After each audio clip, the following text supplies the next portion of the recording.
Muito bem, pessoal, começando o Desperta ICL de hoje, segunda-feira. Hoje é 18 de dezembro, 7 horas da manhã. Muito obrigado pela companhia de todo mundo. Seja muito bem-vindo, seja muito bem-vinda. Tá acabando o ano, né, ô Pedro Falcão? Essa é a nossa última semana, aliás, de programa. Para quem não sabe, né, nós vamos dar uma pausa no Desperta ICL aí durante as festas. Eu seguirei fazendo programas aqui com o ICL Notícias primeira edição. A gente vai fazer um esqueminha aí para todo mundo poder folgar. Então aproveitem a última semana do ano, porque este programa entrará em recesso, Pedro Falcão. Amém. Amém? Eu sei que você vai vir todas as manhãs aqui, mesmo sem programa, para simular que o programa está ao vivo. Ficar uma hora do meu dia aqui fingindo que tem programa. Fica uma hora fingindo que tem programa, a gente manda imprimir um boneco meu aqui, a gente coloca o boneco aqui. Você fica pedindo para nossa assistente, né? A assistente virtual ler as notícias e você pode transmitir para as pessoas também, Pedro Falcão.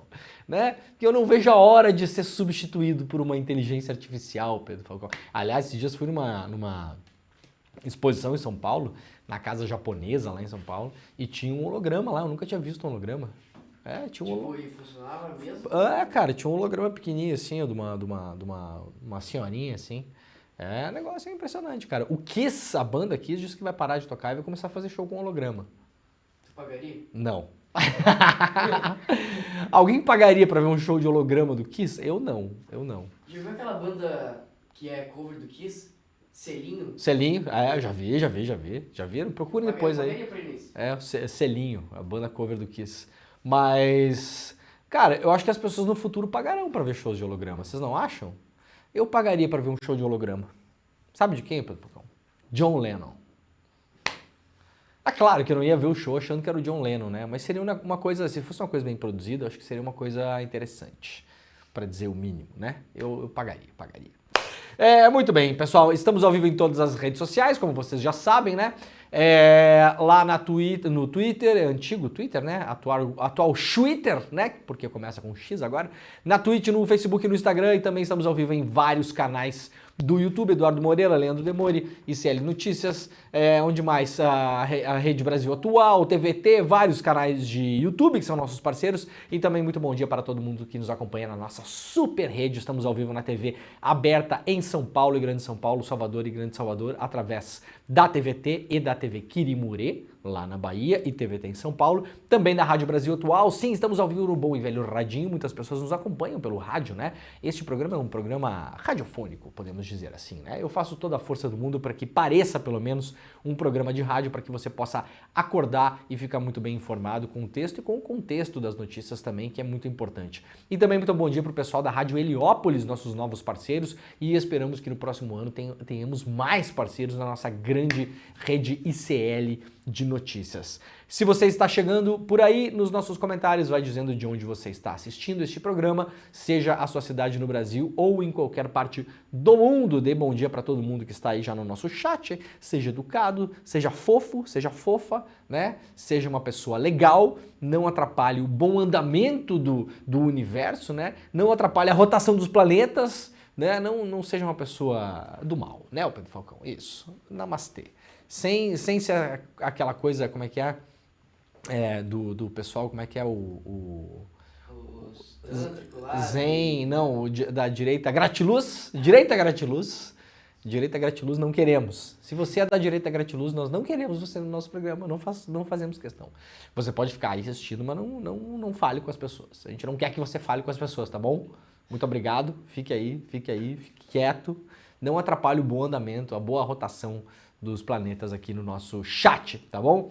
Gente, antes de mais nada, agradecer as quase... Olha, ontem, se eu não me engano, tiveram 40 mil pessoas ao vivo assistindo a última super aula do ICL, que foi a aula sobre a indignação, né? A filosofia das ruas, a indignação como um motor, né? Propulsor das nossas ideias, dos nossos afazeres e do nosso cotidiano, como você usar a indignação como filosofia de vida. Foi a última grande aula ontem do ICL. Em um determinado momento, pelo que eu vi lá, tinha mais ou menos 40 mil pessoas. É um negócio inacreditável, gente. Domingo à noite, no horário do Fantástico, que é o programa mais assistido da televisão brasileira até hoje, né? Ainda hoje, é o programa de maior audiência do Brasil.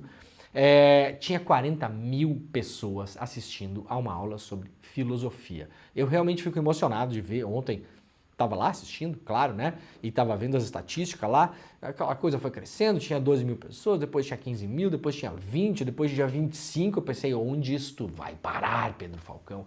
E aí chegamos no momento que tinha 40 mil pessoas assistindo a super aula para o encerramento do ano do ICL, mais uma das tantas que aconteceram esse ano. Esse ano teve Marilena Chauí, teve Monja Cohen, teve Cornel West, teve aula sobre Malcolm X, teve Domenico De Masi. Esse ano a gente teve assim, ó, coisas inacreditáveis. Foi um ano espetacular do ICL. Quem acompanha nossas aulas sabe. Tivemos ontem, se eu não me engano, mais de 1.500 novos alunos no ICL, que é uma coisa espetacular também. A galera que vai lá paga uma mensalidade que custa mais ou menos de 40 a 60 reais, dependendo do plano onde você entra lá, né? Você pode pagar 40 e poucos reais ali para ter acesso a mais de 230 cursos para você e para sua família, ou pode pagar um pouquinho mais e dar uma bolsa para as pessoas que não têm condição de pagar. O ICL hoje tem 70 mil alunos, sendo que 25 mil alunos são bolsistas, pessoas que não pagam um centavo para ter acesso à aula de Excel, de PowerPoint, de idioma, de preparativo para Enem, preparativo para OAB, filosofia, matemática, história, carpintaria. Vocês não têm noção, gente. Tem de tudo ali: jornalismo, direito, relações internacionais. Quer entender o que acontece na Palestina? Quer sacar um pouco mais de matemática? Quer aprender francês, inglês, russo, chinês? Quer sacar um pouco mais de filosofia, quer ter aula com o Cornel West, quer ter aula com o Domenico De Masi, que assim, ó, tem coisa para né, zaralho, Pedro Falcão, que não dá para falar mais aqui. Se você quiser conhecer mais também sobre o ICL e ter acesso ainda, Pedrinho, dá uma confirmada com o pessoal da produção se a aula do Eduardo Marinho vai ter reprise hoje. Geralmente as aulas não têm reprise porque elas são ao vivo, exclusivo e grátis, são aulas feitas para o ICL, né? Ontem, aliás, quem entrou no ICL teve um monte de brinde, teve ilustração do Eduardo Marinho, teve os 3 livros do Edu Moreira, teve, assim, um monte de coisa que a galera ganhou ontem, né? Teve até um brinde que era um baralho, sensacional, um baralho, e cada carta eram frases sobre filosofia do Eduardo Marinho para as pessoas que entraram no ICL ontem. Eu acho que a promo não tá valendo mais, se puder confirmar, Pedrinho. Confirma com o pessoal se a promoção de ontem, que a pessoa entrava, né, começava a fazer parte do ICL, se a pessoa ganhava todos os kits lá. Eu não sei se a promo tá valendo ainda, mas de todo modo, se você quiser conhecer um pouquinho mais sobre o ICL, vai lá depois do programa, dá uma olhada, vale muito a pena. Olha, tem depoimentos de alunos lá que mudaram a vida, de fato, mudaram a vida. Você vai lá fazer um preparativo para o OAB, um preparativo para o Enem. Se você for bem nessas provas, isso vai mudar a sua vida, de fato, né? É uma coisa palpável do dia a dia. Línguas, filosofia, matemática, história, política internacional, relações internacionais, tem muita coisa lá. icl.com.br/desperta, o link está por aí, pulando por aí, né? icl.com.br/desperta para você dar uma olhada lá e para ter acesso também às coisas que você perdeu no ano. Tem documentários novos lá do ICL, tem as aulas que foram dadas esse ano que você pode acessar por lá. Então, perdeu a aula do Cornel West? Tá lá. A do Domenico De Masi? Tá lá. A da Marilena Chauí? Tá lá. A da Monja Cohen? Tá lá. Assim, é um negócio espetacular. Fala, Pedrinho. Inclusive, eles podem acessar pelo QR Code. Temos um QR Code, inclusive. Exato. Está aí. Cadê o QR Code? Tá lá ele, ó. Tá lá o QR Code. Quem quiser acessar, pode acessar pelo QR Code para dar um pulo lá no ICL. Aproveita, inclusive, o final do ano, que você está com o coração mole, né? Está com o coração mole e pode dar de presente para alguém também. Vai lá, faz a assinatura, né? E aí depois você passa a senha para a pessoa e fala, ó, aqui, mãe, aqui, eu dei para meus irmãos esse ano, para meus 2 irmãos, dei de presente. No meio do ano, falei, ó, tem isso aqui, tem curso sobre investimentos, para você sacar como é que funciona a bolsa de valores, investimento, a poupança, o que rende mais, o que rende menos, onde botar a graninha que você guardou ali e tal. Eu dei para os meus 2 irmãos, para eles acessarem lá. Então você pode dar de presente ou entrar no pacote solidário, que é aquele pacote que você vai lá, assina, tem uma senha e um login para você, para ter acesso a esses mais de 230, 240 cursos. E também a gente vai direcionar uma outra bolsa que você vai ajudar a pagar, colocando lá R$20 por mês. você vai estar mudando a vida de alguém, né? Nós temos mais de 25 mil alunos bolsistas, que são bolsas que são distribuídas com a parceria de várias entidades aí que ajudam a direcionar as bolsas, né? Não é a gente que vai lá e, né, tá bom, tá aqui. Não, tem várias entidades lá. Se eu não me engano, o MTST, o Padre Júlio Lancelotti, enfim, tem várias entidades lá que apontam por ICL, essa galera que precisa, essas pessoas aqui e tal, essa galera que não tem condições e tal. E aí, quando você entra, paga ali 60 e poucos reais por mês, vai ter acesso a tudo isso, você e sua família, e vai ainda possibilitar para que uma pessoa, daqui a 1 ano, 2, 3, 5, a pessoa olhe para trás e fala, cara, teve lá um anjo, teve lá uma pessoa incrível, né, que me ajudou, não sei nem quem é, mas isso mudou minha vida. Eu consegui passar no Enem, consegui me qualificar, consegui um emprego melhor porque eu estudei aqui e aprendi esse idioma, consegui fazer um intercâmbio porque eu consegui ter as bases do idioma para ir para fora do Brasil para fazer um intercâmbio, meu salário melhorou, minha vida melhorou, as coisas se ajeitaram graças a uma atitude mínima, né, gente? Vamos colocar aqui 20 reais hoje. O que a gente faz com 20 reais por mês hoje? Se você fatiar isso ao longo do mês, isso aí dá o quê? 80 centavos por dia. Você pode estar mudando a vida de uma pessoa. Então o projeto do ICL, eu já falei para o Edu, inclusive, esses dias. Se eu acordasse um dia e eu né, estivesse ciente que eu tivesse criado o ICL, eu ia achar que estava tudo certo na minha vida. Ia acordar e ia trabalhar e não ia questionar. Não ia olhar para minha mulher e falar, não, mas que estranho, parece um sonho. Será que fui eu mesmo? Eu falei, não, tá tudo certo, porque é muito dentro do que eu acredito, né? Uma revolução de fato na informação e na educação, que são duas coisas que eu amo e são coisas que eu faço aí há muito tempo, tá bom? Então, quem quiser conhecer, vai para lá, icl.com.br/desperta e, Pedrinho, me avisa aí depois se a aula tiver, vai ter repeteco da aula, tá? Vê com o pessoal da produção aí. Beleza, molecada? Então vamos que tem muita coisa no programa hoje, né? Vamos lá falar um pouco do clima. Rio Grande do Sul tem alerta de tempestade de ventos que podem chegar a 100 km por hora. A parte mais ao sul do Rio Grande do Sul tem um aviso de tempestade e perigo válido até às 12 horas dessa segunda-feira. Segundo o Instituto Nacional de Meteorologia, a possibilidade de ventos intensos de 60 a 100 km por hora e chance de queda de granizo. A possibilidade de tempestade no Rio Grande do Sul é derivada do calor e da umidade somados a uma frente fria. Nos últimos meses, o estado foi atingido por intensas chuvas que causaram mortes e destruição e deixaram milhares de desabrigados. Ontem, aliás, estava um calor. Assim, eu sei que está sendo um ano quente, mas ontem foi o dia, para mim, foi o dia que eu estava na rua e em algum momento eu falei, cara, isso aqui, se for assim, vai ficar difícil. Vai ficar complicado. Não tinha como ficar no sol. Não tinha, era impossível ficar no sol ontem. Era uma coisa que você tinha que ficar ou abrigado, ou no carro, no ar-condicionado, ou dentro da água, numa piscina, mas também depende do horário, você ia ser torrado, né? Tava bem complicado mesmo. E esse calor extremo, se vier chuva em cima disso, a gente sabe que essa chuva vem e geralmente traz estragos. Então, aquele apelo que eu sempre faço, se você está em área de risco, por favor, cuide-se, cuide do que você puder, né? Coloque as coisas em abrigo onde você puder e já tenha na sua cabeça um plano B. Se der alguma coisa aqui, uma enchente, uma enxurrada, um vendaval, para onde eu posso ir? Muita gente não tem para onde ir, de fato. Mas se você tiver condições para ir para algum lugar, por favor, já tenha isso como plano B. Se for para casa de uma outra pessoa, em uma outra cidade, em outro lugar, já avise essas pessoas. Olha só, hoje pode ser que tenha aqui, né? Então, qualquer coisa, beleza? Tô indo. Não, tá beleza, tá liberado, tô esperando você aqui, tá pronto. É isso, gente, é isso. A gente tem que começar a se precaver da maneira como a gente puder. E se você puder, pressione o poder público da sua cidade para estar preparado para abrigar pessoas em caso de calamidades, porque isso sim pode acontecer com alguma frequência nesse verão. Lembrando que nós teremos El Niño até abril, mais ou menos o que os cientistas esperam.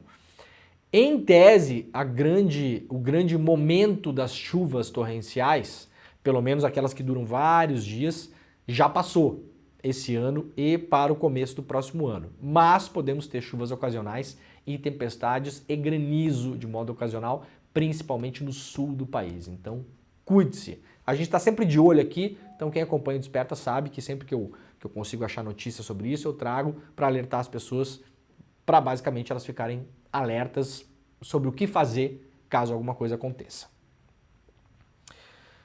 Lá no site do iclnoticias.com.br, Brasil teve aumento de 160% nas tempestades severas na primavera. Primavera que ainda não acabou, aliás, né? A gente está com esse calor absurdo e estamos na primavera ainda. Além de ondas de calor de amplitude e intensidade fora do comum, a primavera teve um aumento de 160% de tempestades severas no Brasil. Esses eventos se caracterizaram por vendavais, chuvas de granizo e tornados em relação à média da estação desde 2018, quando começou a coleta de dados. O levantamento foi feito pela plataforma de registros e rede voluntária de observadores de tempestades severas, o Prevots, que coleta dados desde 2018, a primeira rede a documentar cientificamente as super tempestades. Setembro, outubro e novembro tiveram 5.213 notificações de chuvas de gravidade extrema. A média do mesmo período dos anos anteriores é de 2.000. Ou seja, quase indo aí para triplicar, né, da média. Os dados se referem à chamada primavera meteorológica, que vai de setembro a novembro, e não a primavera astronômica, a do calendário, que termina na próxima quinta-feira. A informação é do jornal O Globo e está sendo replicada lá pelo site do iclnoticias.com.br. Vamos lá para a BBC News Brasil. Pantanal, por que chuvas não são suficientes para proteger o bioma de fogo recorde? Está se falando muito pouco sobre isso esse ano, hein? Desde janeiro até o momento, o Pantanal já contabiliza 1.124.000 hectares de áreas devastadas pelo fogo, uma extensão 2 vezes maior do que todo o território do Distrito Federal e que se aproxima do tamanho de países como Catar ou Jamaica. Os dados são do Laboratório de Aplicações de Satélites Ambientais da Universidade Federal do Rio de Janeiro. Os focos de incêndio são mais perigosos e indicam que as chamas se propagam diferentemente de focos de calor, que são pequenas fontes de fogo. A maior parte dos focos se inicia por ação humana, como práticas agrícolas negligentes, queimadas não controladas e atividades relacionadas à pecuária. O descarte inadequado de materiais inflamáveis também contribuiu para o aumento do risco de incêndio na região. O Pantanal é cercado de áreas agrícolas e pecuárias, onde é uma prática comum de utilizar o fogo para limpar terrenos ou preparar áreas para novos plantios. Os incêndios no bioma raramente são por causas naturais, explica Leone Curado, professor do programa de pós-graduação em Física Ambiental da Universidade Federal de Mato Grosso. E aí, esse ano, temos uma seca histórica no Centro-Oeste, que aliás será um problema para a agricultura local, inclusive, né? Essa monocultura da soja e tal. Vai ter uma quebra de safra no Centro-Oeste, isso aí já é esperado. E aí, como não chove e como não choveu nas épocas que sempre chove no Centro-Oeste, esse ano o Pantanal também está sofrendo com as queimadas, como vimos aqui pela análise científica dos focos de incêndio. Ação humana. A imensa maioria dos focos de incêndio são por ação humana. Ainda lá no iclnoticias.com.br, chilenos rejeitam texto da ultradireita e mantêm Constituição da época do Augusto Pinochet. Os chilenos rejeitaram em referendo realizado neste domingo a proposta de uma nova Constituição que teria produzido, um texto que teria sido produzido por políticos da extrema-direita. Teria não, né? Foi produzido por políticos da extrema-direita. O resultado foi que 56% da população votaram contra e 44% foram a favor do texto. O referendo encerra a possibilidade de revisar a Constituição liberal herdada do regime do ditador Augusto Pinochet, escrito em 1980 e abrandada nos anos 2000. O resultado representa uma vitória para o presidente de esquerda Gabriel Boric. Boric chegou ao poder em 2021 justamente depois de ter iniciado uma mobilização para que o antecessor da direita, o Sebastián Pinera, desse início ao processo constitucional. Mas o texto de inspiração progressista, que foi votado no ano passado, também foi rejeitado. Lembrando, né, o Boric chegou ao poder em 2021. No ano passado teve um primeiro plebiscito para uma nova Constituição. Era uma Constituição enorme, gigantesca, uma Constituição vista como progressista, humanista, mas para muitos analistas políticos uma tentativa exagerada de mudar a Constituição do Chile. enorme, tinha uma série de coisas ali que mudavam radicalmente, né? Seria, assim, uma Constituição utópica, num mundo utópico, mais ainda garantista e humanista do que a Constituição brasileira, de 88, que é super, nesse ponto de vista progressista, podemos dizer assim, né? Uma Constituição saindo da ditadura militar, né? Que olhou para as pessoas menos favorecidas, para os desvalidos, para os pobres, para a população em geral, que tem lá garantias que não são cumpridas no geral, né? Mas de moradia, educação, saúde, bem-estar, lazer, uma série de coisas.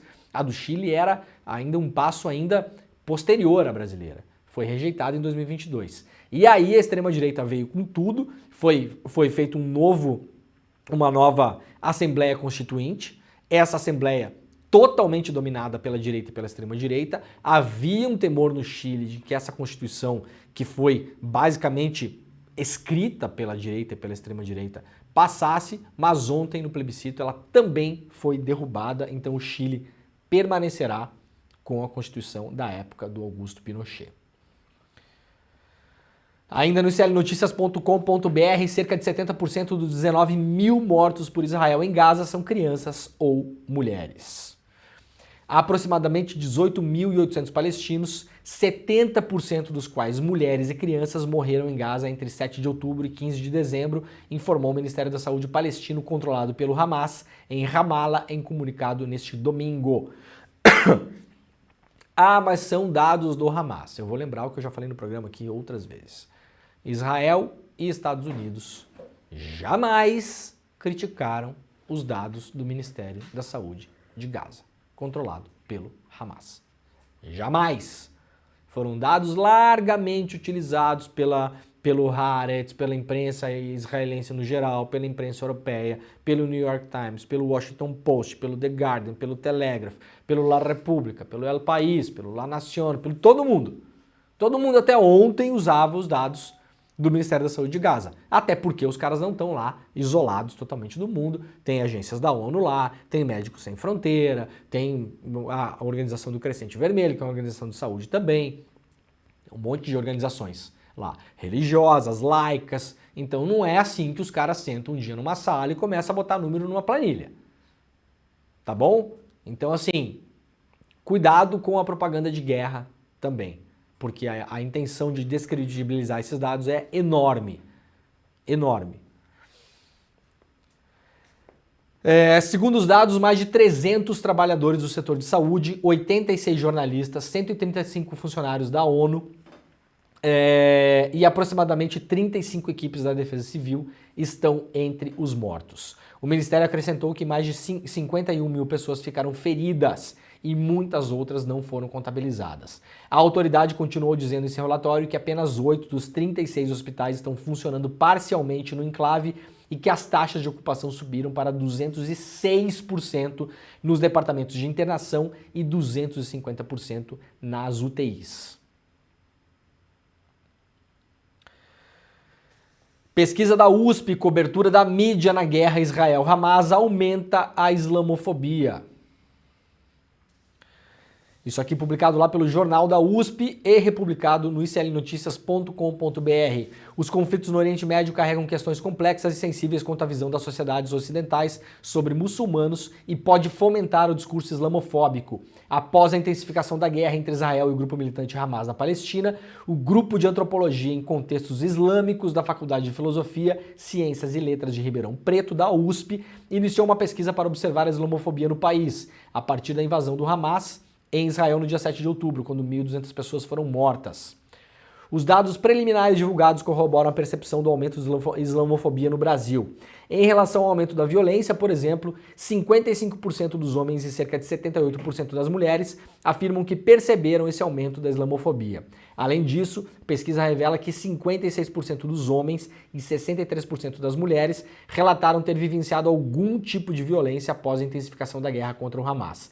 Cerca de 70% de ambos os sexos também conhecem alguém que já passou pela situação. A pesquisa indica que homens, 87%, e mulheres, 92% dos entrevistados, acreditam que a cobertura da mídia ocidental contribui de alguma forma para uma visão negativa sobre os muçulmanos. 84% dos homens e 87% das mulheres dizem que a distinção entre termos como muçulmano, palestino e árabes não é executada corretamente pela imprensa.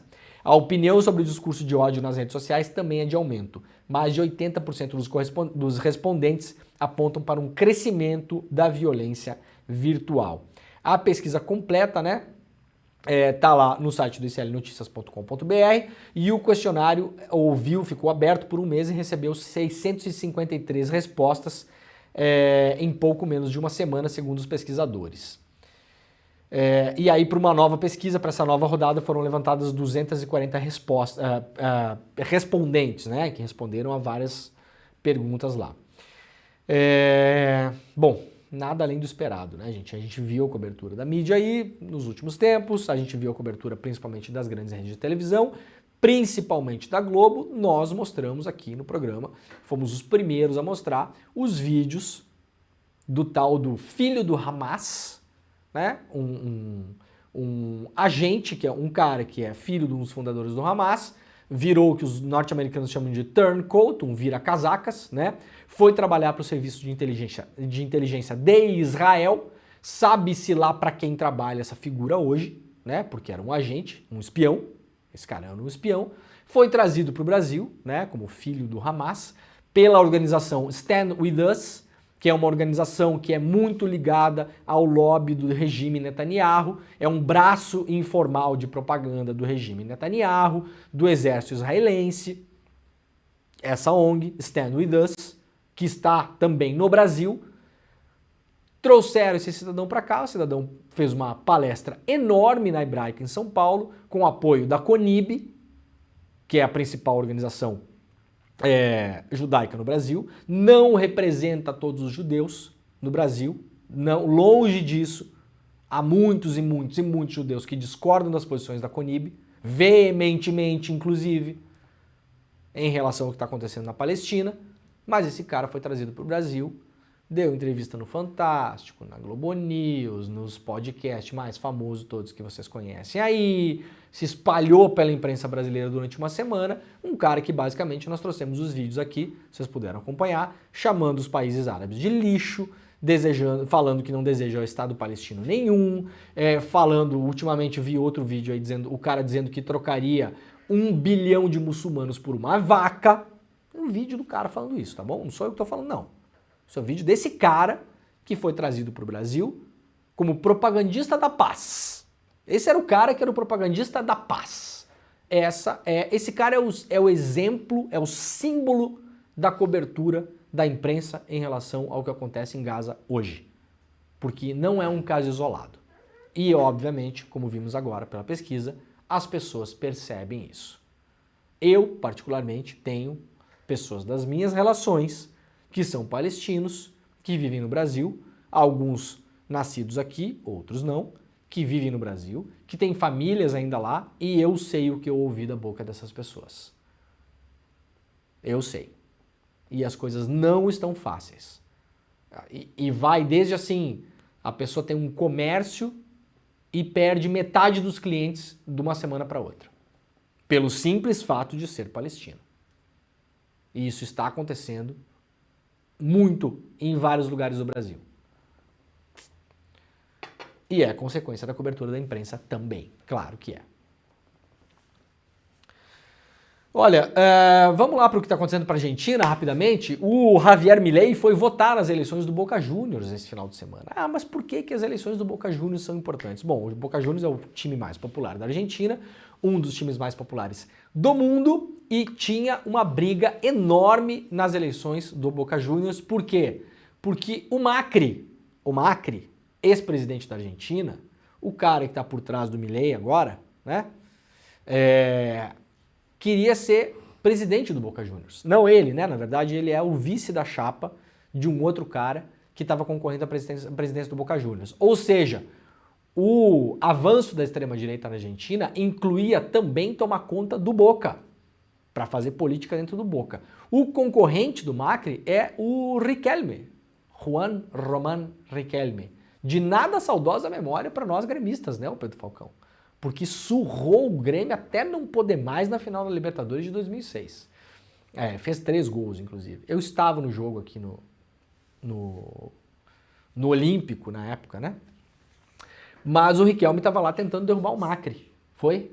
2007, isso. 2006 o Grêmio subiu da B, né? Não, foi 2006. Porque 2006 o Inter ganhou. 2007, isso. Perfeito, 2007. 2005 o Grêmio subiu, 2006 classificou para a Libertadores, 2007 foi a Libertadores. Ganhamos do Santos, do São Paulo. Fui em todos os jogos dessa Libertadores, aliás. E a final contra o Boca. O Riquelme estava disputando com a chapa do Macri e o Milei foi votar. A gente logo vai mostrar o vídeo do Milei indo votar, todo o carinho da população argentina em relação ao Milei, mas espanto me causa esse final de semana quando jornalistas do jornal La Nación, da Argentina, um jornal, como todos os jornais, grandes jornais da América Latina, um jornal de direita, né? O La Nación é tipo o Estadão, o Globo, jornal de direita, todo mundo sabe, né? Você sabe?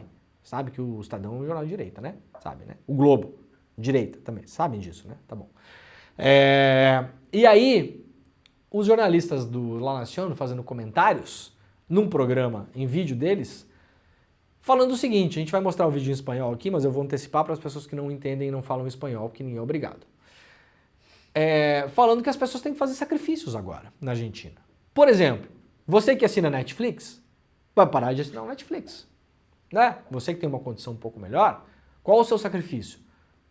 Parar de assinar o Netflix.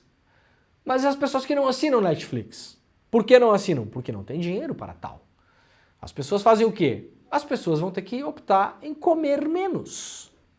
Fazer uma refeição por dia. Optar para dar comida para suas crianças, por exemplo, para os seus filhos, à noite. Faça uma refeição boa à noite para que as crianças possam dormir de barriga cheia e ao longo do dia, meus camaradas, virem-se, danem-se. Isso não essas palavras. Claro, eu estou concluindo aqui. Isso é o que a imprensa que apoia o Milei está dizendo na Argentina neste exato momento. Normalizando a fome. Vamos lá ver o vídeo e daqui a pouquinho a gente volta. Dá uma olhada aí. Demori, Oi. acabei de receber uma notificação aqui. A gente acha melhor, a produção achou melhor a gente congelar a imagem e você Não podemos falar o vídeo porque, tá bom, porque pode dar problema no YouTube, é isso? É isso, deve ser. Então tá. Então, ó, não vamos poder mostrar o vídeo. Porque, você sabe, né, muita coisa, ó, o vídeo tá passando aí, mas a gente não vai poder mostrar o áudio, vocês estão vendo o vídeo aqui, ó, né? A gente não vai poder tocar o áudio porque pode dar problema no YouTube. Você sabe, o Desperta já caiu, né? Porque nós mostramos uma vez um vídeo do Hamas devolvendo reféns para Israel. Mas aquilo, obviamente, foi um caso que foi uma denúncia, né? Sabemos. O vídeo voltou depois. Então, esse vídeo lá nacional, a princípio, não podemos passar porque pode dar problema e podem derrubar o programa também, então a gente vai evitar passar. Mas tá aí. Tá aí o vídeo, os colegas jornalistas da Argentina falando para as pessoas que basicamente elas terão que fazer alguns sacrifícios. E entre esses sacrifícios vai ser dê comida para os seus filhos à noite para eles dormirem de barriga cheia e durante o dia, se você não pode, então você vai ter que fazer um sacrifício. Coma menos. Faça uma refeição a menos. Faça 2 refeições a menos. Coma apenas uma vez por dia. É nesse ponto que está a Argentina. Eu recebi uma mensagem de um amigo que mora na Argentina nesse final de semana, em Buenos Aires. Tem alguns amigos que moram lá, inclusive, né? Me dando os parabéns pelos comentários que eu fiz sobre a Argentina na semana passada, na sexta-feira, no ICL Notícias primeira edição, comparando a Argentina ao receituário que foi aplicado à Grécia, o receituário neoliberal, que levou a Grécia a um colapso que não se recuperou até agora. Se você vai ver as notícias da imprensa, é aquela coisa, né? A Grécia é um dos PIBs que mais cresce na Europa nos últimos anos, último ano, 2, 3, claro. O negócio afundou, óbvio. Pode crescer 1.000.000% agora, porque precisa recuperar o que afundou. O que é que fizeram com a Grécia? O que estão fazendo na Argentina agora, é exatamente a mesma coisa. Reduz ministério, demite funcionário público, reduz a presença do Estado, corta programas assistenciais, reduz o Estado. E aí olhem para a Grécia para ver o que aconteceu. As pessoas foram para as ruas. O Milei agora está fazendo uns decretos para poder prender manifestantes. Quem fechar a rua em Buenos Aires pode ser preso. pode ter que pagar pela operação policial. Vejam só. E tem comentarista aí na Globo News, né? Demetrio Magnoli falando que em lugar nenhum do mundo se pode fechar rua. Não pode fechar rua em lugar nenhum do mundo. Mentira. Mentira. Eu não vou dizer que é um desinformado porque não é o caso, não parece. Isso é mentira. Quem já foi para qualquer lugar... Eu estive em Buenos Aires em maio e tinha rua fechada. Eu já vi rua fechada para manifestação em Oslo, na Noruega, em Roma, em Milão, em São Paulo, em Porto Alegre. Eu já vi rua fechada em vários lugares, em Nova York. Eu já vi rua fechada para manifestação em vários lugares do mundo. Em Bolonha, já vi rua fechada para manifestação. Ué, como que não pode fechar a rua? Fecha a rua para fazer carnaval no Brasil? Em que país esse cidadão vive? Para falar uma bobagem dessas. Tudo para defender esse tipo de política. Torcendo a realidade, né? Daqui a pouquinho o Demetrio Magnoli vai estar comentando na Globo News também que a gente tem que comer menos também no Brasil. Se tivessem grana, comer menos. Dando dicas para comer menos, né? Então tá aí o vídeo, mas podemos mostrar o vídeo do Milei saindo da eleição do Boca? Esse podemos, ou Pedro Falcão? Também será que vai dar problema? Se tu tivesse me mandado o vídeo... Eu não mandei? Ah, então tá aqui, peraí. Esse eu vou mostrar sem som, mas esse aqui não é de nenhuma rede de televisão. Acho que não vai dar problema não, né? Tá aqui, ó. Vou deixar só no fundinho aqui, ó. Deixa eu tirar meu som aqui. Aí, ó. Esse aqui é o Milei saindo da eleição do Boca Juniors. Tá saindo ele ali, ó. Né? Tá caminhando aqui, ó. E as pessoas estão mandando o carinho da torcida pro Milei. O Milei falava como é que é? Viva la libertad, carajo. Então tem bastante carajo nesse vídeo. Tem bastante a concha de não sei o que, né? Tem muito hijo também, hijo. Tem carajo, concha e hijo nesse vídeo aqui. A torcida do Boca Juniors descendo o cacete no Milei, que foi lá para votar nas eleições do Boca. O Riquelme ganhou as eleições. Ganhou as eleições. A extrema-direita não conseguiu. Gente, isso seria o equivalente, pra vocês terem uma ideia, à eleição de 2018 do Bolsonaro. Na semana seguinte, vamos supor, né, que o Brasil tivesse um ex-presidente de extrema-direita, ou tivesse o Bolsonaro eleito, mas o presidente que estivesse apoiando o Bolsonaro, por exemplo, sei lá o Temer, né? O Temer, ou o Collor, sei lá um desses caras de direita, ex-presidentes, apoiando o Milei, concorresse às eleições do Flamengo, para tomar conta do Flamengo, ou do Corinthians, que são os dois maiores times de torcida do Brasil, os mais populares, né? Então, essa vitória parece uma coisa colateral, mas de fato não é. Muito bem, vamos dar um pulo lá para o G1. Tem um vídeo hoje que circulou nas redes sociais, está circulando no final de semana, um tiroteio que aconteceu em São Paulo. Um empresário, a Polícia Civil de São Paulo estava em uma rua, numa região nobre de São Paulo, procurando imagens, porque tinha acontecido lá um roubo, um assalto na região, procurando imagens de câmera de segurança. E aparentemente, pela dinâmica que foi divulgada, a polícia bateu na residência de um cidadão em São Paulo e foi recebida a bala. Esse cidadão matou uma policial e ele foi morto e o segurança dele foi morto também. Tiroteio deixa investigadora e dono de mansão e vigilante mortos nos Jardins, bairro Nobre de São Paulo. Eu vou ler a notícia e depois vou fazer um comentário rápido aqui. Um tiroteio nos Jardins, bairro de alto padrão em São Paulo, deixou 3 mortos. As vítimas são dono de uma mansão, um vigilante particular e uma investigadora de polícia civil. Câmeras de segurança gravaram a troca de tiros que aconteceu no sábado. A origem do confronto foi a ida de uma dupla de policiais à região para investigar o furto em uma residência que ocorreu no dia anterior. De acordo com relatos, o empresário dono da casa vizinha e seu funcionário confundiram os policiais com ladrões e atiraram após a policial tocar a campainha da casa dele. Ou seja, a policial e um colega foram investigar um furto em uma residência, tocaram a campainha do vizinho para falar com ele para eventualmente conseguir câmeras do circuito de segurança. O cara confundiu essas pessoas com ladrões, possivelmente viu as pessoas armadas, abriu a porta da garagem e começou a atirar contra as pessoas sem mais e nem menos. Matou uma policial, a polícia revidou, esse dono da casa foi morto e o segurança dele foi morto também.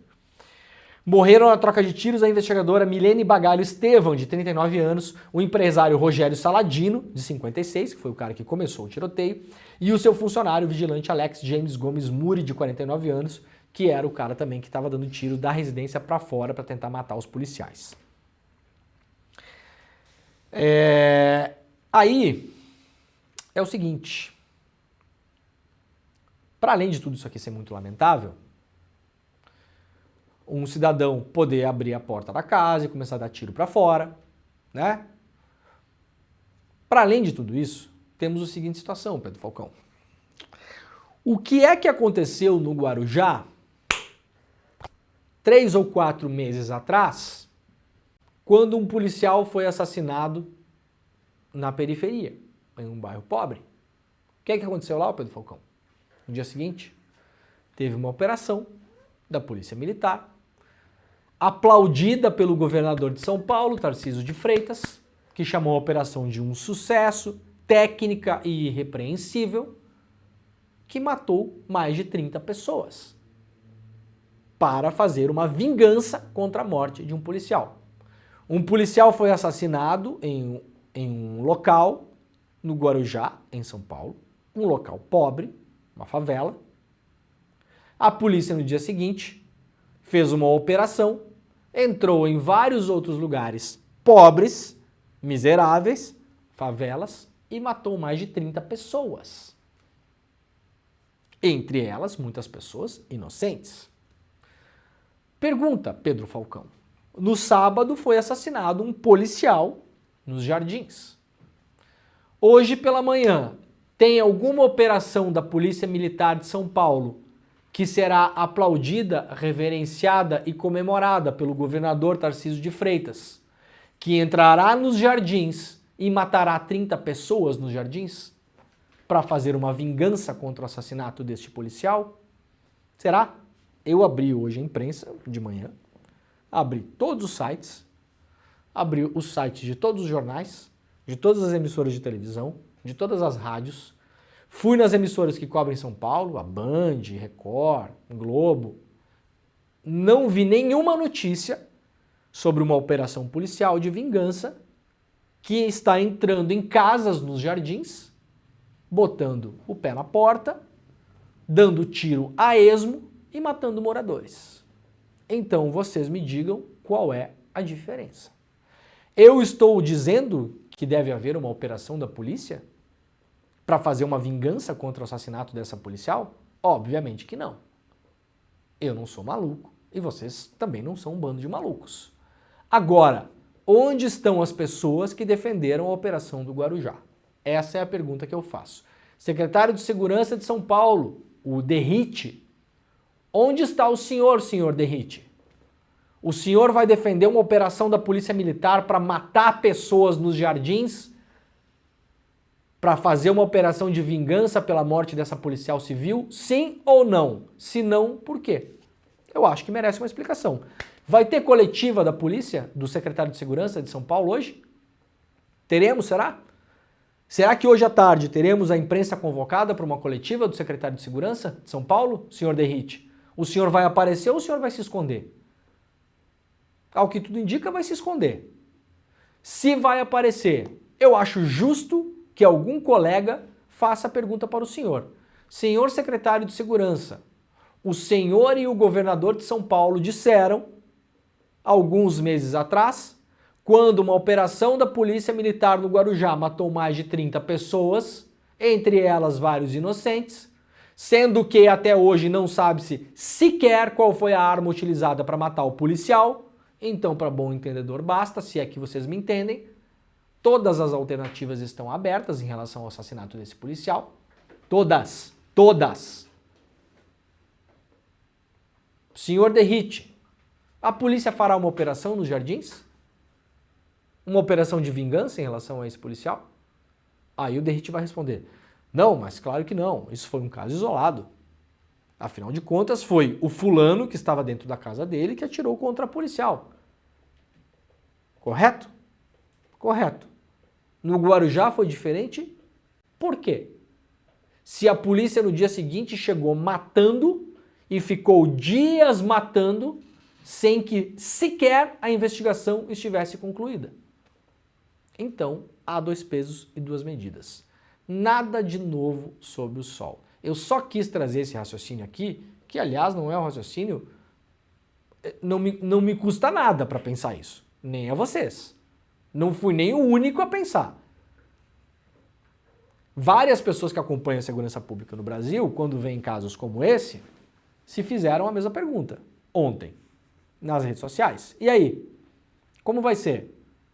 Quer dizer, quando se mata um policial em uma zona pobre, a polícia no outro dia chega matando e barbarizando. Quando se mata um policial em uma zona rica, é um caso isolado, é uma fatalidade. Foi uma confusão, foi sem querer. O cara não é um bandido, ele é um dono de mansão. Como que é o nome desse cara aqui? Como que é o nome do cara? Olha aqui, ó. Como isso é noticiado pela imprensa? Nesse caso, e como é noticiado pela imprensa em outros casos. Se é na periferia, como é noticiado? Bandidos trocam tiro com a polícia. Traficantes matam policial. É assim, não é?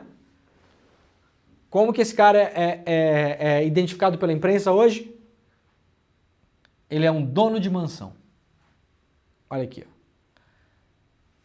A pessoa, Pedro Falcão, ela não é identificada nesses casos pelo que ela fez, que é um assassinato. Ela é identificada pelo que ela tem. Então esse cara, para a imprensa, ele não é um assassino. Ele não é um matador de policial. Ele é um dono de mansão.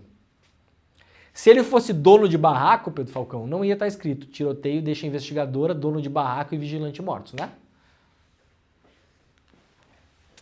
Importa o que a pessoa tem e não o que a pessoa fez.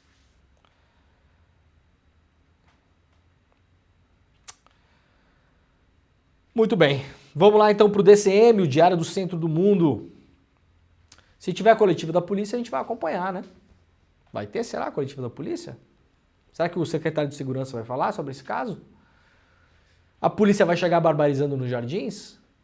A polícia vai chegar pelo menos na casa desse cara, enfiar o pé na porta e matar todo mundo que tem lá dentro?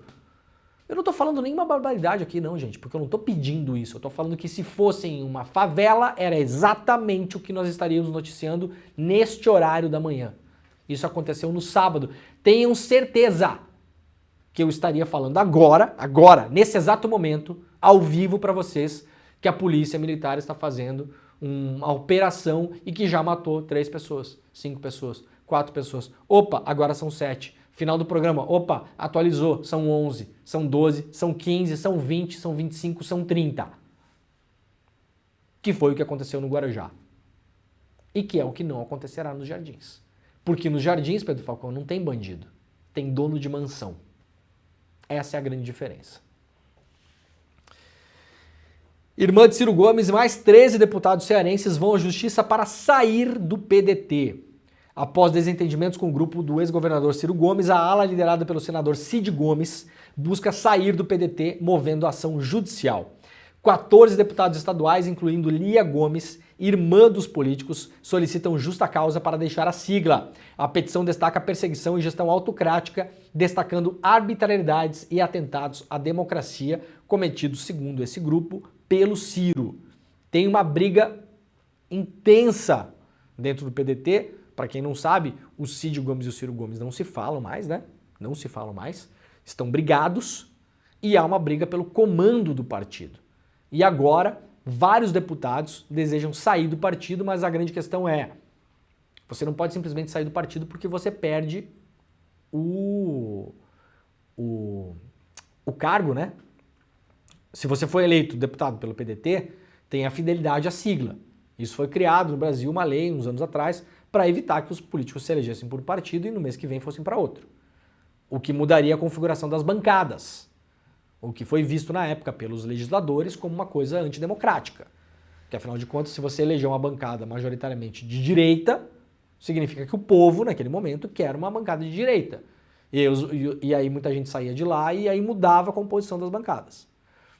E agora há uma intensa movimentação dentro do PDT, inclusive com essa nova ação judicial, para que esses deputados possam sair do PDT e carregar consigo o mandato para outros partidos.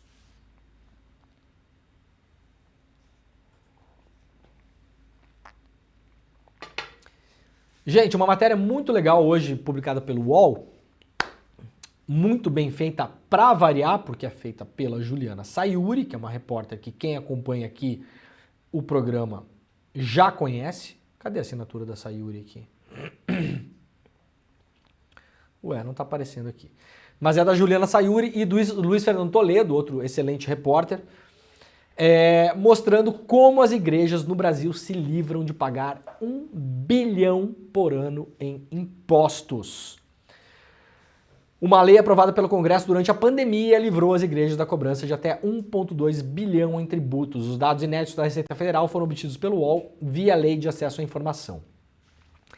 Trata-se de tributos como contribuição previdenciária e contribuição social sobre o lucro, que deixaram de ser cobrados das igrejas após a mudança de uma lei, a Lei 14.057. O articulador do ajuste foi o deputado federal Davi Soares, que é do União Brasil, filho do pastor R.R. Soares, líder da Igreja Internacional da Graça de Deus. A lei tem impacto retroativo e no médio prazo pode levar à anistia de dívidas antigas, entre elas as cifras milionárias como as da igreja do pai do deputado. Isso tudo durante a pandemia, governo Bolsonaro, enfraquecido, orçamento secreto, liberou tudo o que tinha e o que não tinha para não tomar um impeachment no meio das fuças, tá? Isso aqui é o resultado do governo Bolsonaro. A reportagem completa está lá no UOL para quem quiser ler. Está lá na capa do UOL, inclusive. Olha, uma notícia muito importante de saúde publicada pela Folha de São Paulo. Cadeirantes testam novos exoesqueletos que permitem caminhar. Isso aqui é equipamentos que acabaram de chegar ao Brasil, estão sendo avaliados na rede Lucy Montoro em São Paulo. Lembram da abertura das Olimpíadas no Brasil, né? A gente teve aquela abertura com um exoesqueleto que tinha sido pesquisado pelo cientista brasileiro Miguel Nicoleles, 2016, né? E agora, finalmente, esses equipamentos estão chegando já, digamos assim, num jeito mais comercial, né? Estão sendo testados ainda, claro, não estão sendo vendidos, mas já estão muito mais adaptados para devolver a mobilidade para as pernas de pessoas que não têm hoje mobilidade. Então, matéria importante lá na Folha de São Paulo de hoje. Brasil soma 17 mil mortes em presídios nos últimos 10 anos. Cerca de 17 mil pessoas morreram nos presídios brasileiros nos últimos 10 anos, sendo que ao menos parte desses óbitos poderiam ter sido evitados, de acordo com especialistas. O número de mortes registrados de 2013 a 2023 foi obtido pela Folha após 75 pedidos de lei de acesso à informação aos estados e ao SISDEPEN, a ferramenta de coleta de dados do sistema penitenciário brasileiro. Uma fatia desses dados relativa aos anos de 2018 e 2022 foi analisada pela Vital Strategies, organização global composta por especialistas e pesquisadores com atuação junto aos governos, segundo a qual 95% das mortes ocorreram por causas evitáveis.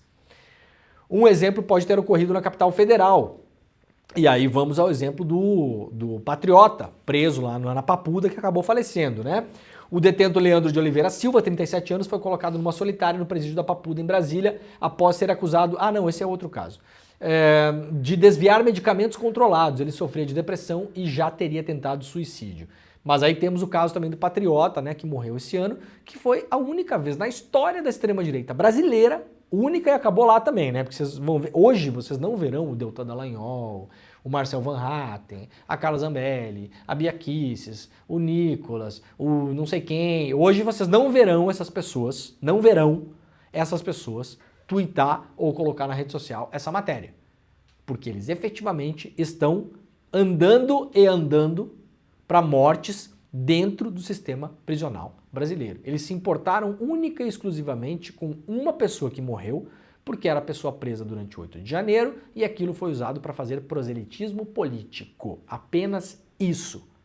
Aqui agora o levantamento da Folha, com base em dados oficiais obtidos pela Lei de Acesso à Informação, mostra que a imensa maioria dessas mortes que aconteceram nas penitenciárias no Brasil nos últimos 10 anos, 17 mil pessoas mortas, poderiam ter sido salvas, e isso, claro, pelas condições do cárcere no Brasil. As pessoas morrem por doenças completamente tratáveis no Brasil, porque são depositadas lá e são jogadas para morrer mesmo. Hoje veremos quem? A esquerdalha, né, o Pedro Falcão? Só a esquerdalha vai dar luz a isso aqui. Só a esquerdalha, só os esquerdopatas. Apenas os esquerdopatas vão se importar com isso aqui. Ao longo do ano e dos próximos anos, apenas os esquerdopatas vão se preocupar com condições no cárcere, com prisões arbitrárias. Somente. A direita e a extrema-direita seguirá, como sempre seguiu, calada em relação a isso, no íntimo ou às vezes nem tão no íntimo assim, comemorando que essas pessoas morram. Porque afinal de contas, como eles sempre disseram, bandido bom é bandido morto. Com exceção do patriota do 8 de janeiro. Aquela é a única alma que deveria ter sido salva das penitenciárias do Brasil. Todas as outras merecem morrer na visão dessas pessoas. Então isso aqui, mais uma vez, ajuda a escancarar a hipocrisia de toda essa gente.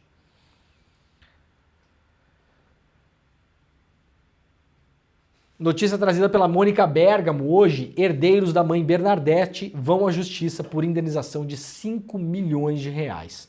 Familiares ainda pedem a exclusão da ONG da ação de danos coletivos causados pela morte da líder quilombola. Assassinato ocorrido lá na Bahia, né? Os herdeiros da líder quilombola Mãe Bernadette Pacífico, que foi assassinada a tiros em agosto desse ano, entraram na justiça com pedido de indenização contra o estado da Bahia no valor de 5 milhões de reais. O montante teria como objetivo reparar danos causados pela morte da sacerdotisa, seja da ordem material ou então relacionados ao bem-estar e saúde mental dos familiares, lembrando que a Mãe Bernadette recebia ameaças constantes, deveria ter sido protegida pelo Estado e não foi. Muito bem, eu tinha separado uma última notícia aqui sobre o Cerrado, cadê? Que estava lá no GGN, mas eu acho que eu perdi. Perdi. Eu vou deixar para amanhã então, tá, gente? Tinha separado aqui uma notícia importante lá do jornal GGN, mas acabou ficando para... Deixa para amanhã. Vou deixar algumas aqui que sobraram, vou deixar para amanhã. Muito bem. Pedrinho, temos notícias se teremos a reprise da nossa super aula ou o pessoal ainda não sabe se vai liberar? O pessoal disse para ficarem atentos ao N1. Tá bom, então olha só, gente. Ontem nós tivemos a última derradeira aula do ICL, ao vivo, exclusivo e grátis, como sempre. Ao vivo, exclusivo e grátis.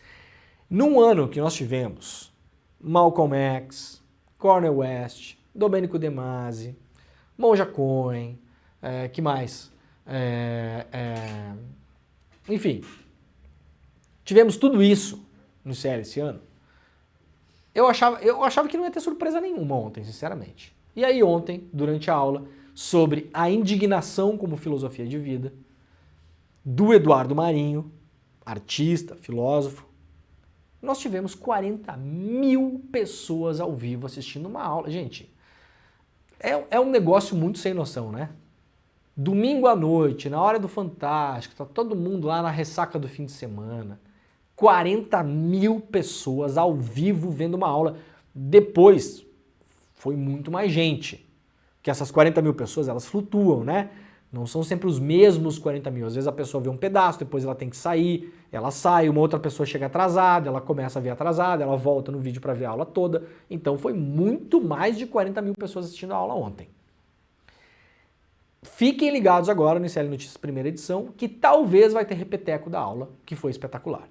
Tá bom? Eu não sei se vai ter, então fiquem de olho. Daqui a pouquinho está começando aqui 1 minuto o ICL Notícias primeira edição e o Desperta está acabando. Nós voltaremos amanhã às 7 horas da manhã, horário de Brasília. Muito obrigado pela companhia de todo mundo. Muito obrigado, Pedro Falcão. Beijo. Tchau, gente. Põe na agenda que esse vale a pena. 17 de dezembro, domingo, às 8 horas da noite, Eduardo Marinho, filósofo das ruas, sucesso da internet, das redes sociais por suas reflexões e textos, vai dar uma aula para o Instituto Conhecimento Liberta. Para você participar dessa aula ao vivo e que não tem replay, clique no link aqui em cima ou aqui embaixo e se inscreve agora, gratuitamente. A gente se vê lá.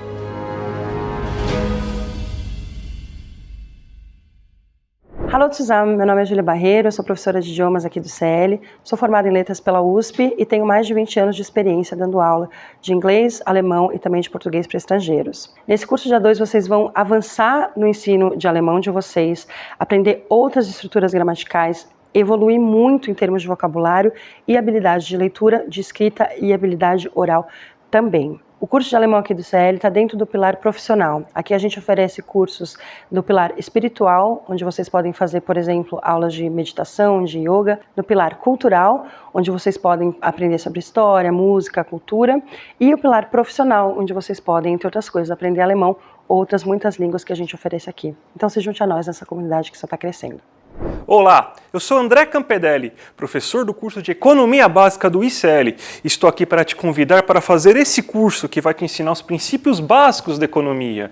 Tudo o que você precisa saber sobre macroeconomia, sobre microeconomia e os principais conceitos econômicos. Então venho aqui te convidar para você não ficar mais fora desse assunto tão importante para entendermos a realidade e a política brasileira. Então eu te espero lá no curso. Vamos fazer juntos. Um abraço e até a próxima.